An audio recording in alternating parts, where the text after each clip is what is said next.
Mari kita kaji satu hadis yang diriwayatkan oleh Abu Daud.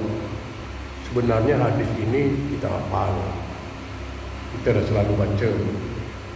Cuman bak kata orang Melayu, lancar gaji karena diulang.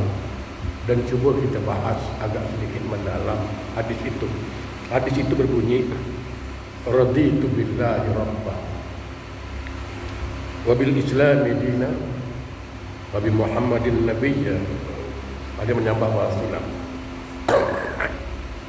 Raditu billahi rabba wa bil islam dina wa bi muhammadin nabiyya. Maksudnya, aku ridha Allah sebagai Tuhanku, dan aku ridha Muhammad dan aku ridha Islam sebagai agamaku, dan aku juga ridha Muhammad sebagai nabiku. Dalam hadis Abu Daud dikatakan, siapa yang baca ini maka wajib dia masuk surga. Artinya apa? Siapa yang faham maka dia wajib masuk surga. Tentu di sini dikatakan bukan setakat membaca saja, memahami dan mengamalkannya. Baik, saya ulang balik hadisnya. Hadis riwayat Abu Daud. Bangun tidur baca. Setelah baca doa, alhamdulillahillazi ahyana ba'da ma amatana wa ilaihin nusyur, lalu baca raditu billahi rabban wa bil islam madinah wa bi muhammadin nabiyya wa rasulah.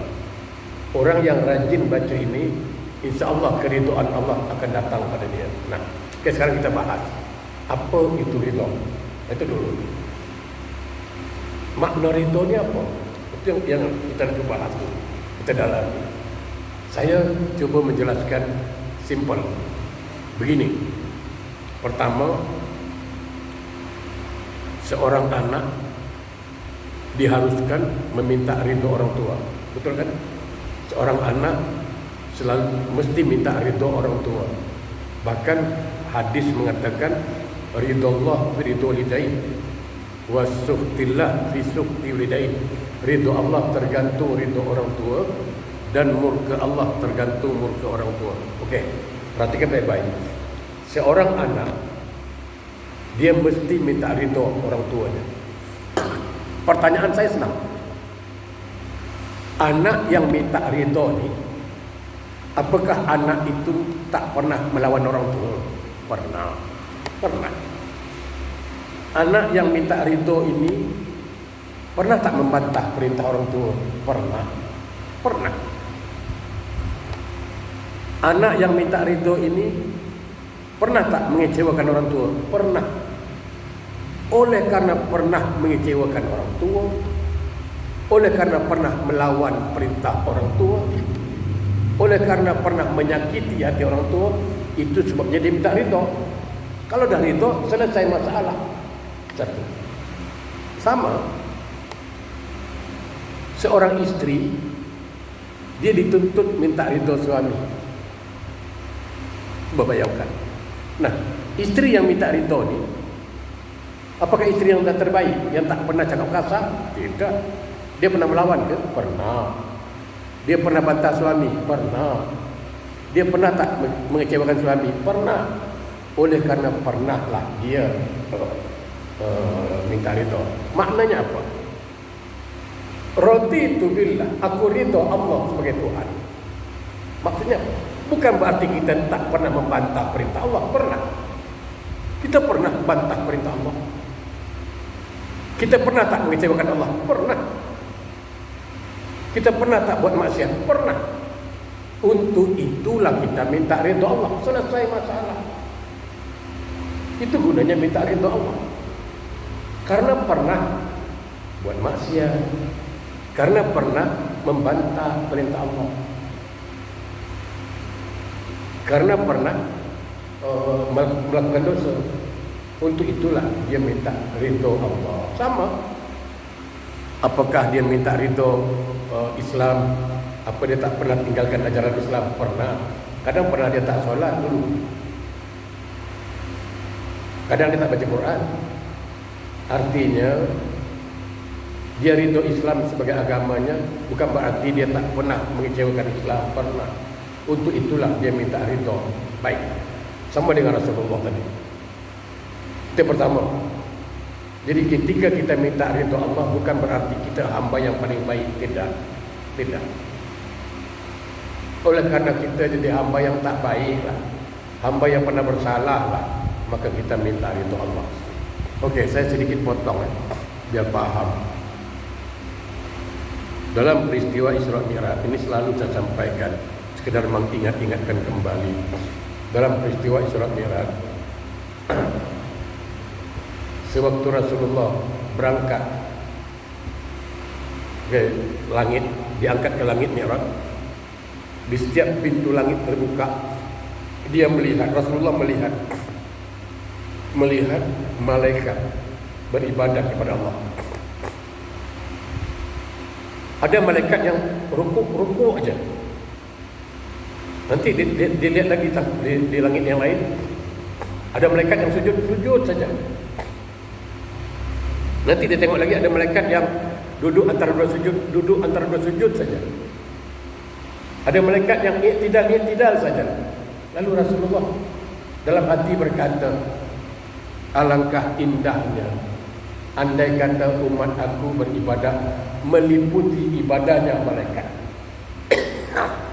Andai kata ibadah umat aku meliputi ibadah para malaikat, betapa nikmatnya. Allah dengar itu dan Allah kabulkan. Jadi kita salat ada rukuk, ada sujud, ada i'tidal, itu semua adalah gambaran ibadahnya para malaikat di langit sana. Baik, saya cerita sedikit.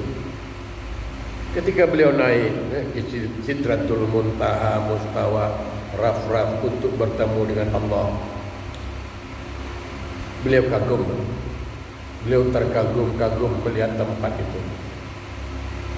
Tak pernah terpikir dalam pikirannya tempat itu. Indahnya tak pernah terpandang oleh mata, tidak pernah terdengar oleh telinga. Itulah indah tempat itu.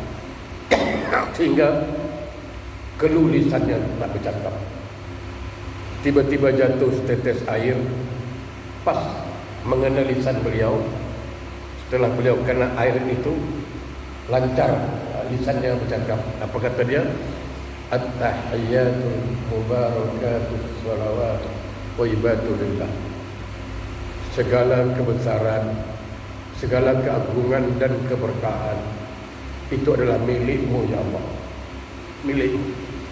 Jadi kita kalau sedang baca tahiyat itu mesti dimunculkan rasa kagum kita kepada ciptaan Allah. Nah, setelah Rasulullah mengatakan at-tahiyyatul mubarakatus shalawatut thayyibatul lillah, apa kata Allah? Assalamu alayka ayyuhan nabi wa rahmatullah wa barakatuh. Selamat sejahtera engkau nabi yang penuh berkah. Nah, Rasulullah sallallahu alaihi wasallam dia tak lupa kita. Lalu dia jawab, Assalamu alaina wa ala ibadillahi salihin. Dan selamatkan jugalah hamba-hambamu yang saleh. Lalu Rasul bersyahadat, Asyhadu an la ilaha illallah.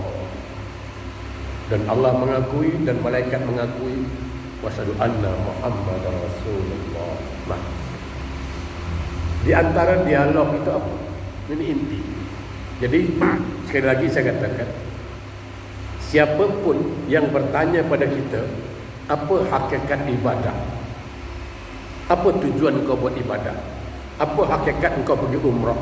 Apa hakikat engkau solat? Apa hakikat engkau mengaji? Jawapannya seperti jawapan Rasulullah adalah, ketika Allah mengatakan pada Rasulullah, ya Muhammad, aku beri gelar kepada Adam Abul Basar, bapa seluruh manusia. Bapa seluruh manusia itu gelar pada Nabi Adam. Dan aku beri gelar kepada Musa dengan kepada Ibrahim dengan gelar Khalilullah, kekasih Allah. Dan aku beri gelar kepada Musa dengan gelar Kalamullah, yang berkata-kata dengan Allah. Dan aku beri gelar kepada Ismail dengan gelar Zabihullah, orang yang mengorbankan nyawa untuk Allah. Dan aku bergelar Isa dengan gelar Ruhullah, ruh yang ditiupkan Allah. Sekarang apa gelar yang kau mau ya Muhammad? Jamaah, semua Nabi Allah kasih gelar, ya? Allah dah kasih gelar beberapa Nabi, tapi Rasulullah lain. Dia tawarkan, apa gelar yang kau mau? Maka Rasul menjawab, dan jawaban Rasul inilah hakikat ibadah. Apa jawab Nabi? Ilahi, wahai Tuhan yang aku sembah, Anta Rabbi, Engkaulah yang menciptakan aku, waridokal matlubi, aku hanya minta keridhoanmu. Itulah tujuan kita ibadah. Sama ada kita pergi haji, apa tujuannya? Minta ridho Allah. Allah nak kasih pahala, kasih. Dia tak kasih, tak ada masalah. Yang kita mau Allah ridho, selesai. Saya solat, saya tahajud, saya sedekah, saya umrah. Apa tujuannya? Ridho Allah. Allah kasih pahala, alhamdulillah. Allah tak kasih pahala, tak ada masalah. Yang aku mau Allah ridho. Sebab kalau Allah dah ridho, semua masalah selesai. Jadi jangan lupa. Makanya setiap ibadah yang kita lakukan, seperti solat terutama, jangan lupa sebelum takbir. Jangan lupa sebelum takbir. Antaranya ucapannya apa? Ilahi anta rabbi waridokal matlubi. Sebelum takbir, Allah, Engkau Tuhanku, Engkau yang ciptakan aku, waridokal matlubi, aku minta ridho. Takbir, salat. Itu kuncinya, ya. Jadi jamaah yang berbahagia, kalau Allah dah ridho, masalah tak ada masalah, selesailah. Nah, itu saja. Sekarang kita bincang lagi tentang ridho, masih bincang tentang ridho. Terkadang orang tua kita memang sebagai anak disuruh minta ridho orang tua, betul. Tapi terkadang perintah orang tua kita kadang-kadang kita tak suka. Ada yang takut, kita lagi nak main, mak suruh beli gula pula. Memang hati berkata, tapi nak ridho, takut dianggap anak durhaka, kena buat juga, ya kan? Sebenarnya kita ngantuk dan nak tidur, tapi bapak cakap, kau pergi pasar sekejap, bapak nak minum kopi.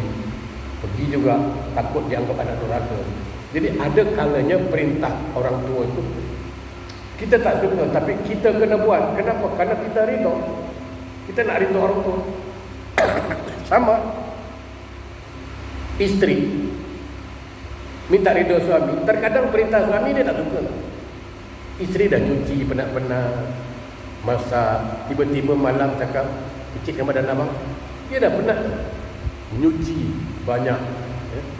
Habis itu pula jalan lift rosak pula kan, nak jalan kaki dia berapa tingkat. Tiba-tiba suami cakap, kecilkan badan aku. Memang dia ada, tapi kan nakkan ridho suami dia buat. Jadi maksudnya apa? Maksudnya tidak mesti perintah yang kita buat tu kita suka. Ada kalanya kita tak suka. Sama. Allah perintahkan kita, contoh subuh solat. Kadang mata ngantuk betul, tapi kerana perintah Allah kita takut durhaka, kita buat. Itulah ridho Allah. Itu kuncinya itu. Berarti kalau kita betul-betul minta ridho Allah, kita pasti buat apa yang Allah suruh. Kalau ada orang cakap, aku minta ridho Allah, tapi dia tak solat, itu bohong. Samalah suami cakap, isteri cakap, aku minta ridho engkau bang, ridho lah dengan aku bang, tapi dia suruh masak tak mau, suruh layan suami tak anda, suruh cuci baju tak mau, buat teh kopi tak anda, tapi dia cakap aku nak minta ridho engkau. Apa kata suami? Pergilah. Kau nak minta ridho tapi kau melawan. Sama kan? Dia nak ridho Allah, tapi Allah suruh solat dia tak solat. Allah suruh bayar zakat dia tak zakat. Macam mana? Allah takkan ridho dengan dia. Jadi yang betulnya macam mana? Kalau memang kita minta ridho Allah, lakukanlah. Lakukan apa yang Allah suruh, walaupun hati tak senang. Itu dia. Walaupun hati tak senang, tapi kan nak minta ridho Allah, kita buat. Itu sama. Begitu dengan Islam. Kita terkadang ada perintah Islam, kita disuruh apa? Disuruh saling memaafkan. Terkadang kita memang sakit hati betul dengan kawan, susah betul nak lupakan salahnya. Tapi karena Islam mengatakan wal afin anin nas, saling memberi maaf dan minta maaflah engkau. Tapi kita, karena Islam menyuruh kita menjaga silaturahim, Islam menyuruh kita saling memaafkan, nah kita maafkan sebagai bukti ridho Islam sebagai agama. Saya minta maaf. Ada orang mengatakan, aku tanya dia, kau ridho tak Islam sebagai agama? Dia jawab, ridho. Aku ridho Islam sebagai agama. Tapi tiang agama dia runtuhkan. As-salatu imaduddin, faman aqamaha faqad aqamadin, waman tarakaha faqad hadamadin. Solat itu tiang agama. Siapa yang mendirikan solat berarti menegakkan tiang Islam. Siapa meninggalkan solat berarti meruntuhkan tiang Islam. Bagaimana nak cakap dia tu dapat ridho Allah? Bagaimana nak sebut dia ridho dengan Allah sementara tiang agama dia runtuhkan? Impossible. Bagaimana Islam nak ridho dengan dia? Tiang agama, tiang Islam dia runtuhkan. Saya selalu cakap, jamaah, cuba fikir baik-baik pentingnya solat dalam agama. Cuba dulu sekarang haji dengan teman buat duit satu koper, berapa juta dalam itu duit, banyak juta Singapura, bukan juta Indonesia, juta Singapura. Bawa bank, bank terima? Belum. Cakap ada pencik, saya nak tabung duit. Apa kata bank? Boleh tunjuk IC. IC dia tanya dulu, IC please, ya kan? Kalau kita cakap aku tak ada IC, tak boleh ya? Kenapa? Tak dapat nak bukti pertanggungjawabannya apa? Sebab minta maaf, antara orang Brunei, orang Malaysia, Indonesia, Thailand, bezanya apa? IC bezanya. Orangnya lebih kurang, Filipina, ya kan? Bezanya pada IC. IC itu dah identiti kita. Kita warga negara mana, itu IC menentukan. Sama. Sekarang kita nak buat lesen. Saya boleh buat kereta, bawa motor, ambil lesen. Ditanya apa? Ada IC. IC please. IC ditanya dulu. Nah, dalam Islam yang ditanya apa? Salat. Kau banyak sedekah macam mana pun, engkau pergi haji lah tiap tahun, engkau umrah lah tiap bulan, engkau sedekah banyak-banyak, ditanya solat kau ada tak? Kalau tak ada, payahlah nak kira. Kerana itu hadis Nabi, awal yuhasabu abdun yaumal qiyamah solat. Iza saluhat sayru amalu, wa iza fasadat sayru amalu. Yang pertama Allah tanya di akhirat apa? Solat. Kalau di dunia ditanya apa? IC, kad pengenalan. Kalau solatnya ada, yang lain diterima. Kalau solatnya tak ada, yang lain tak diterima. Itu masalah. Jadi kalau betul orang itu ridho Islam sebagai agamanya, dia pasti kerjakan apa yang Islam suruh. Itu baru betul. Tapi kalau dia mengaku aku ridho Allah sebagai Tuhanku, tapi perintah Allah dia langgar. Aku ridho Islam sebagai agama, tapi perintah Islam tak dikerjakan. Impossible. Pengakuan bohong. Ya? Terakhir aku ridho Muhammad sebagai Nabi. Maka kita kena ikut ajaran Rasulullah. Rasulullah itu sebagai contoh tauladan. Laqad kana lakum fi Rasulillahi uswatun hasanah. Sungguh dalam pribadi Rasulullah terdapat contoh tauladan yang mesti diikuti. Jadi sekali lagi jemaah yang berbahagia, kembali pada hadis tadi. Kalau ada orang mengatakan aku ridho Allah sebagai Tuhan, tapi dia tidak melaksanakan perintah Allah, itu bohong. Bohong. Atau ada orang mengaku aku ridho Islam sebagai agama, tapi dia tidak pernah mengamalkan ajaran Islam. Bahkan tiang Islam solat dia tinggalkan. Bohong pengakuan itu. Dan aku ridha Muhammad sebagai Nabi, tapi dia sunnahnya dia tak suka. Perintah Rasulullah dia tak buat, maka bohong sekali. Oleh karena itu, jamaah yang berbahagia, kita sadar sesadar-sadarnya ketika kita mengatakan aku ridha Islam sebagai agama, mari kita laksanakan apa yang Islam suruh sesuai dengan batas kemampuan kita. Ketika kita mengatakan aku ridha Allah sebagai Tuhan, maka lakukan apa yang Allah suruh. Saya selalu bilang ada dua perkara. Allah minta dua ni kau buat, kau jadi baik. Bukan Allah minta banyak, dua ni. Tiga lah katakan. Tiga benda ni kau buat, sudah. Bukan banyak Allah minta. Pertama Allah cakap, aku banyak kasih kau nikmat. Kalau nak dihitunglah, wa in ta'udu ni'matallahi la tuhsuha. Kalau kau nak menghitung-hitung nikmatku, kata Allah, kau tak mampu menghitungnya. Apa yang Allah mahu? Apa yang Allah minta? Syukuri. Selesai. Apa lagi yang Allah minta? Satu aja, syukuri. Dan itu pun Allah janjikan, la in syakartum la azidannakum. Kalau engkau bersyukur nanti aku tambah. Kurang apa lagi baiknya Allah? Tak terhitung nikmat Allah kasih. Cuma satu yang Allah minta, itu pun tak dapat. Apa kono aja macam tu. Yang kedua, banyak salah kita, banyak dosa kita. Hari-hari kita buat maksiat, hari-hari kita berdosa. Apa yang Allah mahu? Minta maaf, minta ampun, taubat. Itu aja kan Allah minta. Apa yang dia minta lagi? Taubatlah. Wasari'u ila maghfiratin min rabbikum. Segeralah mohon ampun pada aku, kata Allah. Karena syarat mutlak untuk masuk surga, taubat. Banyak dosa kita, banyak salah kita. Allah minta satu aja, engkau taubat. Selesai masalah. Yang ketiga, Allah beri kita umur panjang, badan sehat. Apa yang Allah mahu? Laksanakan perintahku. Selesai masalah.